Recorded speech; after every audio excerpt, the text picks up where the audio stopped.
والصلاة والسلام على رسوله الکریم وعلى آلہ وصحبہ اجمعین۔ جی بیٹی صدف، نہ دیوبندی کوئی فرقہ ہے اور نہ ہی بریلوی کوئی فرقہ ہے۔ مدرسے کے نام پر دیوبند میں جو پڑھے وہ اپنے آپ کو دیوبندی کہتے کہتے ایک فرقہ بن گیا۔ جو بریلی میں پڑھے وہ اس مدرسے کے نام سے لگتے اپنے آپ کو بریلوی کہنے لگے۔ دونوں غلط ہیں، یہ دونوں اہل السنت والجماعت ہیں اور دونوں ایک ہی قسم کی کتابیں مدرسے میں پڑھتے ہیں، دونوں کا درس نظامی ہے۔ تو غلط فہمیاں ہیں جو جان بین میں ہیں اور تعصب ہے جو جان بین میں ہے۔ میں نے جن استادوں سے پڑھا رائیونڈ میں قسم کھا کے کہتا ہوں کہ 7 سال میں انہوں نے ایک دفعہ بھی کبھی یہ دیوبندی بریلوی مسئلہ نہیں چھیڑا، کسی بھی مسلمان فرقے کے خلاف کوئی بات نہیں۔ حضرت مولانا قاسم نانوتوی رحمۃ اللہ علیہ جنہوں نے دیوبند کی بنیاد رکھی، ساری زندگی کسی مسلمان فرقے سے مناظرہ نہیں کیا، حالانکہ وہ مناظرے کے بادشاہ تھے۔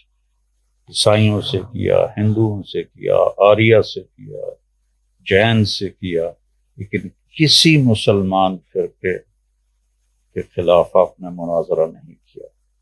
تو آج کل چونکہ زوال کا چل رہا ہے دور امت کے اوپر، جیسے ہر چیز پہ زوال ہے تو علم پر بھی زوال ہے، علم والوں پر بھی زوال ہے۔ تو خاص طور پر اس سوشل میڈیا نے جو آگ لگائی ہے، اور میں حیران ہوتا ہوں ان سب کی۔ میں تو سنتا بھی نہیں ہوں، میرے سر میں درد ہوتا ہے، لیکن تھوڑا تھوڑا کبھی سامنے آتا ہے تو ان چیزوں پہ لگے ہوئے ہیں جن پر آخرت کی نجات کا کوئی دار و مدار ہی نہیں، اور اس طرح انہوں نے لوگوں کو تشویش میں مبتلا کر دیا ہے اور ایک دوسرے کے ساتھ بھڑا دیا ہے، لڑا دیا ہے۔ اسلام کے نام پر اسلام ہی کو خراب کر رہے ہیں۔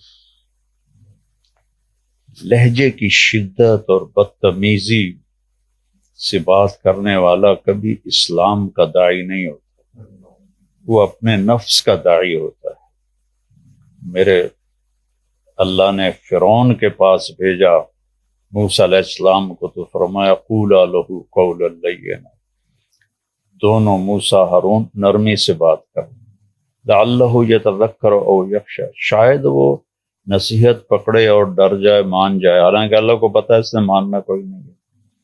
تو یہ مسلمان ایک دوسرے کے ضد میں ہمارے خطیب اس طرح بولتے ہیں کہ زمین آسمان کانپ اٹھتے۔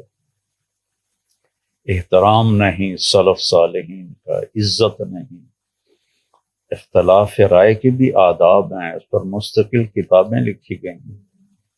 تو بیٹا یہ دونوں مسلمان ہیں، ان میں کوئی مسئلہ نہیں، سارے اہل السنت والجماعت ہیں، اور اہل السنت والجماعت کے آگے 4 مکاتب فکر ہیں، فرقے نہیں ہیں۔ ایک ابو حنیفہ رحمہ اللہ کے فتاوی کو مانتے ہیں، ایک امام شافعی رحمہ اللہ کے فتاوی کو مانتے ہیں، ایک امام مالک کے فتاوی کو مانتے ہیں، ایک امام احمد بن حنبل کے فتاوی کو مانتے ہیں، اور اہل الحدیث بھی وہ اصولاً اہل السنت والجماعت ہیں۔ اگر وہ اکابر امت کی تذلیل نہ کریں اور توہین نہ کریں تو وہ بھی اہل السنت والجماعت ہیں۔